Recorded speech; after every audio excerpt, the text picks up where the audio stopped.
Christianity is kind of like an upside down way of looking at life. It's like looking at bread. It's choosing bread rather than cake. It's choosing straw rather than gold. It's choosing death rather than life. And it seems so upside down, doesn't it? And this is a lesson that the apostles had to learn, and Jesus teaches them in the gospel today. When he takes a little child and embraces the child, in their culture, it would have been very obvious to them what he was doing. In their culture, a child had no rights, was not considered a person.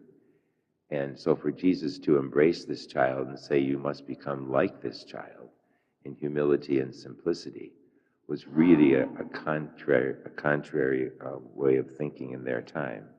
And yet Jesus is teaching them a very important lesson.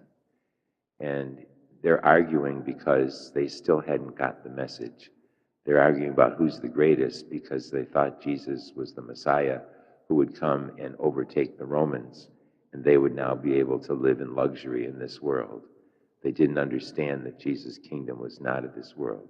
He had just told them he was going to die and then rise 3 days later, but they still didn't get it.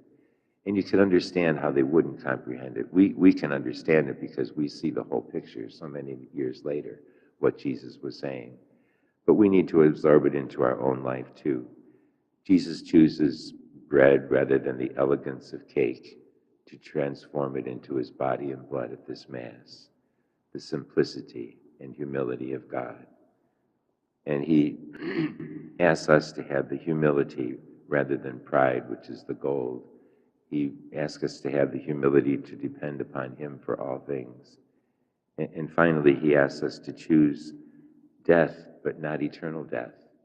We actually, in choosing death to sin, we're choosing eternal life. And so today the Lord asks us to accept these things in our lives and to be humbled in his sight, as St. James said.